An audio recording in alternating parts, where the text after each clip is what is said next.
বুড়ি তার ঘরের মেঝেতে শুয়ে ঘুমোচ্ছিল। তখনই ঘরের চাল ফুটো হয়ে একটা আধ খাওয়া আমের আঁটি তার মাথার উপর পড়ল।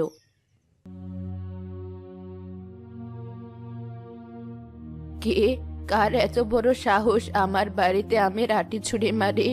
আমার এত সুন্দর ঘুমটা ভেঙে দিল। দাঁড়া, তোদের সবাইকে দেখে নিচ্ছি এখনই। এমনিতেই আমার ঘরের চাল ফুটো, আজ এই ছেলে মেয়েগুলো আমার ঘরের চালটা আরো ফুটো করে দিচ্ছে। বুড়ি জেগে গেছে, এখনই আমাদের ধরতে আসবে। চল আমরা পালাই। আরে, এত ব্যস্ত হচ্ছিস কেন?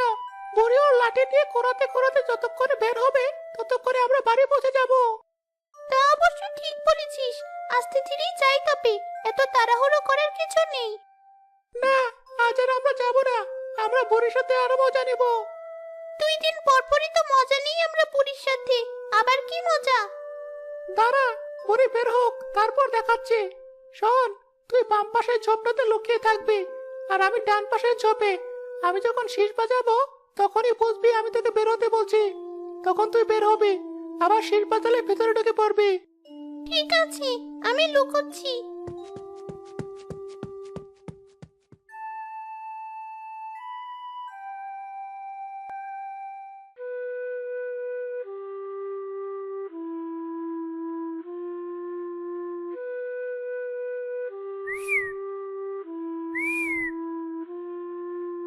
তুই আমার চালে ঢিল ছুঁড়েছিলি তাই না?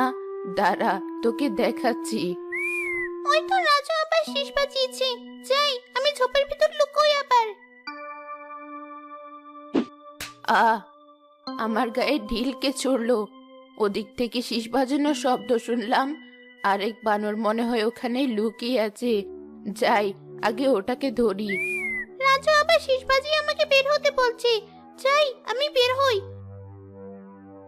এই যে বুড়ি, আমি এখানে, পারলে ধরো আমাকে। ওই বজ্জাত মেয়েটা আবার সামনে এসেছে। যাই, ওকেই আগে ধরি। যেটা লুকিয়ে আছে ওটাকে পরে ধরা যাবে। আমাদের কাউকে ধরতে পারবে না তুমি বুড়ি। দাঁড়াও, এবার আরো বড় একটা ঢিল ছুড়বো তোমার গায়ে। আহ, আমার মাথাটা ফাটিয়ে দিল বাজে ছেলে মেয়েগুলো। কি এমন পাপ করেছিলাম আমি যে সৃষ্টিকর্তা আমাকে এভাবে শাস্তি দিচ্ছে? শেষ বয়সেও একটু শান্তিতে থাকতে পারি না। এই সিমি, বেরিয়ে আয়। এই বুড়ি আর আমাদেরকে ভয় দেখাতে পারবে না। খুব ভালো কাজ করেছি না আমরা? এরপর আর লাগতে আসবে আমাদের পিছে?